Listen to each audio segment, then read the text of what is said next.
22 जून 2025 रविवार। पहला पाठ उत्पत्ति ग्रंथ अध्याय 14 पद संख्या 18 से 20। सालेम का राजा मेल्कीसेदेक रोटी और अंगूरी लाया। वह सर्वोच्च ईश्वर का याजक था और उसने यह कहकर आशीर्वाद दिया, स्वर्ग और पृथ्वी के सृष्टिकर्ता सर्वोच्च ईश्वर इब्राहिम को आशीर्वाद प्रदान करे। धन्य है सर्वोच्च ईश्वर जिसने तुम्हारे शत्रुओं को तुम्हारे अधीन कर दिया है। तब इब्राहिम ने उसे सब चीज़ों का दशमांश दिया। यह प्रभु की वाणी है, ईश्वर को धन्यवाद।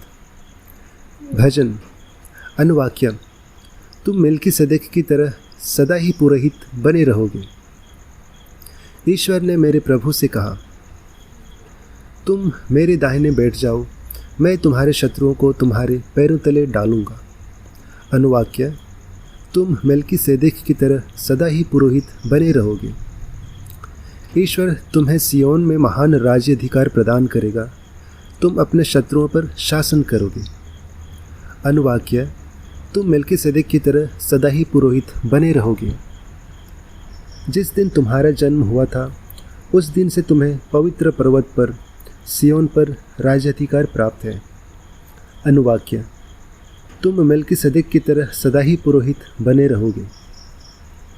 ईश्वर की यह शपथ अपरिवर्तनीय है, तुम मेल्कीसेदेक की तरह सदा ही पुरोहित बने रहोगे। अनुवाक्य, तुम मेल्कीसेदेक की तरह सदा ही पुरोहित बने रहोगे। दूसरा पाठ कुरिन्थियों के नाम संत पौलुस का पहला पत्र अध्याय 11 पद संख्या 23 से 26।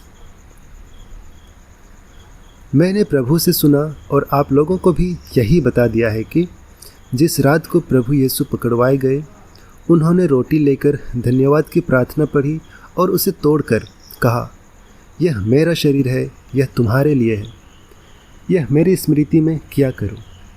इसी प्रकार ब्यारी के बाद उन्होंने प्याला ले लेकर कहा, यह प्याला मेरे रक्त का नूतन विधान है। जब जब तुम उसमें से पियो तो यह मेरी स्मृति में किया करो। इसलिए जब जब आप यह रोटी खाते और यह प्याला पीते हैं तो प्रभु के आने तक उनकी मृत्यु की घोषणा करते हो। यह प्रभु की वाणी है, ईश्वर को धन्यवाद। जय घोष। Hallelujah hallelujah. प्रभु कहते हैं, स्वर्ग से उतरी हुई रोटी मैं हूँ। यदि कोई वह रोटी खाए तो वह सदा जीवित रहेगा। हल्लेलुया। संत लूकस के अनुसार आज का पवित्र समाचार। यीशु ने लोगों का स्वागत किया, ईश्वर के राज्य के विषय में उनको शिक्षा दी और बीमारों को अच्छा किया। अब दिन ढलने लगा था। 12 ने उनके पास आकर कहा, लोगों को विदा कर दीजिए जिससे वे आसपास के गांव और बस्तियों में जाकर रहने और खाने का प्रबंध कर सकें। यहाँ तो हम लोग निर्जन स्थान में हैं। यीशु ने उन्हें उत्तर दिया, तुम लोग ही उन्हें खाने दे दो। उन्होंने कहा, हमारे पास तो केवल 5 रोटियां और 2 मछलियां ही हैं। क्या आप चाहते हैं कि हम स्वयं जाकर उन सबों के लिए खाना खरीदें? वहाँ लगभग 5000 पुरुष थे। यीशु ने अपने शिष्यों से कहा, 50-50 करके उन्हें बिठा दो। उन्होंने ऐसा ही किया और सबको बैठा दिया। तब यीशु ने वे 5 रोटियां और 2 मछलियां ले ली, स्वर्ग की ओर आंखें उठाकर उन पर आशीष की प्रार्थना पढ़ी और उन्हें तोड़ तोड़ कर वह अपने शिष्यों को देने लगे ताकि वे उन्हें लोगों को बांट दें। सबों ने खाया और खाकर तृप्त हो गए और बचे हुए टुकड़ों से 12 टोकरे भर गए। यह हमारे प्रभु यीशु ख्रिस्त का सुसमाचार है। हे ख्रिस्त, तेरी स्तुति हो। तो आइए आज के इन पाठों पर हम मनन चिंतन करेंगे और इससे हम सुनेंगे फादर प्रीतम वसोनिया के द्वारा। और वो बताते हैं, आज हम प्रभु यीशु ख्रिस्त के अति पवित्रम शरीर एवं रक्त का पर्व मना रहे हैं। कुछ दिन पहले प्रख्यात पेंटेकोस्टल प्रवचक बेनी हिन्न का एक वीडियो देखने को मिला जिसमें वे पवित्र यूखरिस्त के बारे में बतलाते हुए कहते हैं कि एक अध्ययन में ये सामने आया कि कैथोलिक चर्च में पवित्र यूखरिस्त के दौरान ज़्यादा लोगों को चंगाई मिलती है क्योंकि वे पवित्र यूखरिस्त में विश्वास करते हैं। अपने चर्च का हवाला देते हुए वे कहते हैं कि उनके लिए तो यूखरिस्त में प्रभु यीशु को केवल प्रतीकात्मक उपस्थिति होती है, परंतु प्रभु यीशु ने तो स्पष्ट शब्दों में ये कहा है, ले लो और खाओ, यह मेरा शरीर है। उन्होंने यह नहीं कहा कि यह रोटी मेरे शरीर का प्रतीक है, पर उन्होंने यह कहा, यह मेरा शरीर है। और संत यूहन्ना के 6 अध्याय के 53वें पद में भी प्रभु यीशु ने स्पष्ट कहा है, यदि तुम मानव पुत्र का मांस नहीं खाओगे और उसका रक्त नहीं पियोगे तो तुम्हें जीवन प्राप्त नहीं होगा। प्रभु यीशु के इस संसार में आने का उद्देश्य ही यह था कि उनके द्वारा हमें अनंत जीवन प्राप्त हो। संत यूहन्ना अध्याय 3 16वें पद में लिखा है, ईश्वर ने संसार को इतना प्रेम किया कि उसने उसके लिए अपने इकलौते पुत्र को अर्पित कर दिया, जिससे जो कोई उसमें विश्वास करता है उसका सर्वनाश ना हो बल्कि अनंत जीवन प्राप्त करे। अनंत जीवन का खजाना, अनंत जीवन का उपहार पवित्र यूखरिस्त में छिपा है। इसलिए मैं मेरी कैथोलिक पैदाइश पर गर्व करता हूँ और अपने आप को सौभाग्यशाली मानता हूँ। मैं ही क्यों, दुनिया भर के सब कैथोलिक विश्वासी विशेष रूप से अनुग्रहित हैं, क्योंकि वे जीवित प्रभु यीशु का शरीर एवं रक्त ग्रहण करते हैं। द्वितीय वेटिकन महासभा सिखलाती है कि पवित्र यूखरिस्त कलीसिया के जीवन का स्रोत और उसकी पराकाष्ठा है। इसी से कलीसिया को जीवन मिलता है और इसी में कलीसिया का अंतिम लक्ष्य निहित है।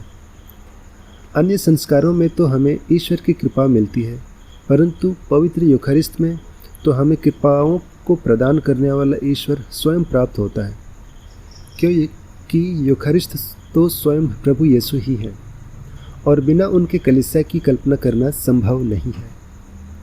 पर एक बड़ा सवाल यह उठता है कि इस प्रभु यीशु को ग्रहण करने वालों ने उन्हें कितनी गहराई से समझा है। क्या आपने कभी कल्पना की है कि यदि आप भी प्रभु यीशु के समय उनके साथ होते और आपको उन्हें स्पर्श करने का अवसर मिलता, कितना सुखद और कितना अनुग्रहकारी क्षण होता वह, है ना?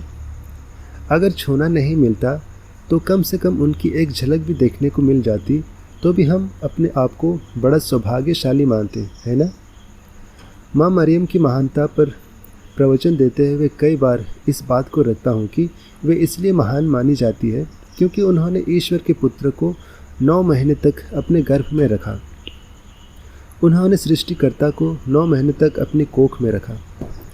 ज़रा विचार कीजिए कि यदि सिर्फ 9 महीने तक यीशु को अपने देह को अपने गर्भ में रखने से यदि माता मरियम सब नारियों में धन्य बन गई, तो हर रविवार या फिर हर रोज़ उसी यीशु को अपने दिल में ग्रहण करने वाले हम कितने महान हो सकते हैं। क्या हम इस बात को दिल से मानते हैं कि हमारे दिल में रोज़ आने वाला यीशु वही यीशु है जो मरियम के गर्भ में था? क्या यह वही यीशु है जो जोसेफ और मरियम के साथ नाजरत के करीब 30 साल रहा? क्या यह वही यीशु है जिसने अंधे को आँखें और मुर्दे को जान दी? हम में से अधिकतर लोग पवित्र यूखरिस्त की गहराई तक नहीं पहुंच पाते। हम पवित्र यूखरिस्त को बहुत ही हल्के में लेते हैं। यदि पवित्र यूखरिस्त की आराधना किसी रिट्रीट के दौरान हो रही है तो हम उन्हें बहुत ही आदर सम्मान देते हैं। यदि साधारण आराधना है तो आदर व भक्ति की तीव्रता थोड़ी कम हो जाती है। और यदि पवित्र यूखरिस्त सिर्फ पवित्र संदूक में है तो सिर्फ सिर झुकाकर हम आगे बढ़ जाते हैं, या कई बार हम इसकी भी ज़रूरत नहीं समझते। और जब वही प्रभु यीशु हमारे अपने हृदय में आते हैं तो उनका आदर और भी कम हो जाता है। रिट्रीट या आराधना के समय हमारी श्रद्धा और भक्ति का पात्र बनने वाले प्रभु को क्या हो जाता है जब वह हमारे दिल में आते हैं। हाँ, जरूर प्रभु यीशु अपने आप को बहुत ही विनम्र और दीनहीन बना लेते हैं जब वे एक रोटी में समाहित होकर हमारे पास आते हैं, पर उनका वैभव, उनकी महिमा और उनका ईश्वरत्व कम नहीं होता। तब दूसरा सवाल यह खड़ा होता है कि यदि प्रभु यीशु अपने उसी महिमा में पवित्र यूखरिस्त में हमारे दिल में आते हैं तो हम जो उन्हें ग्रहण करते हैं, हम उस प्रभु की उपस्थिति का प्रभाव हमारे जीवन में क्यों नहीं पड़ता? पवित्र परम प्रसाद ग्रहण करने से पहले और ग्रहण करने के बाद मुझ में क्या परिवर्तन आता है? परम प्रसाद ग्रहण करने के कितने समय तक मैं इस अनुभूति में रहता हूँ कि मेरे दिल में प्रभु हैं? एक और बड़ा सवाल हमेशा मेरे मन में कौंधता रहता है कि यदि जीवित प्रभु हमारे हृदय में है तो फिर भी क्यों मेरे जीवन में संकट, दुख, बीमारी, निराशा और परेशानियां हैं? अथवा जब मैं कठिनाइयों के दौर से गुजरता हूँ तब यूखरिस्तीय प्रभु मेरे अंदर क्या कर रहे होते हैं? क्या वे सो रहे होते हैं? जी हाँ, काफ़ी हद तक यह कहा जा सकता है कि प्रभु सो जाते होंगे। वास्तव में तो प्रभु कभी सोते नहीं। स्रोत ग्रंथ 121वें पद के 121वें अध्याय के 4 पद में प्रभु का वचन कहता है, इस्राएल का रक्षक न तो सोता है और न झपकी लेता है। पर मत्ती के अध्याय 8 के 23वें से 27वें पद में हम पाते हैं कि प्रभु यीशु अपने शिष्यों के साथ नाव में सवार होकर कहीं जा रहे थे और वे एक आंधी में फंस जाते हैं। उस बवंडर के बीच पवित्र सुसमाचार बतलाता है कि प्रभु यीशु सो रहे होते हैं। क्या प्रभु यीशु वास्तव में सो रहे थे? क्या वे वास्तव में इतनी गहरी नींद में थे कि वहाँ पर क्या हो रहा था उन्हें पता भी नहीं चला? मैं नहीं सोचता वे वास्तव में गहरी नींद में थे। दरअसल शिष्यों के पास उनसे बात करने का समय नहीं था। शिष्य अपने ही धुन में थे, इसलिए यीशु विश्राम करने चले जाते हैं। शायद हम भी यूखरिस्तीय प्रभु को इसी प्रकार सोने भेज देते हैं। एक बार पवित्र परम प्रसाद ग्रहण किया और फिर भूल गए प्रभु को। हम व्यर्थ ही जीवन में परेशान रहते हैं, जबकि हमारा जिंदा खुदावंद हरदम हमारे साथ रहता है। शिष्यों की तरह व्यर्थ ही जिंदगी के छोटे मोटे तूफानों से घबराकर अपने हिसाब से अपने जीवन की नाव को बचाने के प्रयास करते रहते हैं। जब सब कुछ हमारी क्षमता के परे होने लगता है, तब हमें उस प्रभु की याद आती है। हमें हमारे प्रभु को सुलाना नहीं, उन्हें हमारी ज़िंदगी में व्यस्त रखना है। यदि आपका कोई अजीज मित्र आपसे मिलने आपके घर इस उम्मीद से आए कि मिलकर ढेर सारी बातें करेंगे, अपना सुख दुख साझा करेंगे, वो साथ में कुछ समय बिताएंगे, ज़रा सोचिए यदि आप उसे समय नहीं देते, आप अपने मोबाइल, टीवी या फिर कंप्यूटर में व्यस्त हैं, तो आपके उस दोस्त को कैसा लगेगा? प्रभु यीशु आपसे रोज़ बातें करना चाहते हैं, रोज़ आपका हाल पूछना चाहते हैं, आपकी रोज़ की खैर खबर रखना चाहते हैं, आपके दुखों को हल्का करना चाहते हैं, आपकी ज़िंदगी के बोझ को अपने ऊपर लेना चाहते हैं। वे कहते हैं, थके मांदे और बोझ से दबे हुए लोगों, तुम सब के सब मेरे पास आओ, मैं तुम्हें विश्राम दूंगा। वे आपके जीवन को लेकर चिंतित हैं। उनके मन में आपके लिए एक योजना है। तुम्हारे लिए निर्धारित अपनी योजनाएं मैं जानता हूँ। तुम्हारे हित की योजनाएं, अहित की नहीं, तुम्हारे लिए आशामय भविष्य की योजनाएं। वे चाहते हैं कि आपको अपनी उस सुखद योजना के बारे में बताएं, आपसे उस पर चर्चा करें। क्या हम हमारे दिल में रहने वाले प्रभु यीशु से बातचीत करते हैं? उनकी बातों को सुनते हैं? अपने जीवन में उनकी रजा, उनकी मर्जी क्या है? क्या हम उनसे यह पूछते हैं? दिन में कितनी बार हम उनको याद करते हैं? वो तो हमारे सबसे करीब हैं, हमारे दिल में अंदर हैं, हमेशा इस इंतज़ार में कि कब हम उनसे बात करने का समय निकालेंगे। वो अपने प्यार भरे लफ्ज़ों से दिन में कितनी बार हमें पुकारते हैं, पर हम कितनी ही बार उनकी वाणी को अनसुना कर देते हैं। हर घड़ी जब प्रलोभन व बुराई की शक्तियाँ हमें अपनी ओर खींचती हैं, तो वह प्रभु यीशु कितनी बार हमें उनसे बचने के लिए आगाह करते हैं, पर हम उनके प्रयासों को नज़रअंदाज कर देते हैं। हम उन्हें हमारे दिल में एक कोने में सोने को मजबूर कर देते हैं।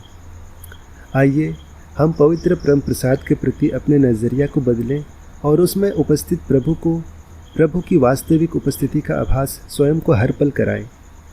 विशेष करके परम प्रसाद ग्रहण करने के तुरंत बाद के मूल्यवान पलों को कुछ क्षण शांत रहकर प्रभु यीशु से संवाद करने और उनसे बातचीत करने में लीन हो जाएं। जितनी घनिष्ठता से हम उनसे जुड़ेंगे उतना अधिक हम उनका दिव्य अनुभव प्राप्त करेंगे। प्रभु यीशु को हम अपना सबसे करीबी मित्र बना लें। उनकी उपस्थिति की अनुभूति हर पल हमारे मन में रहे।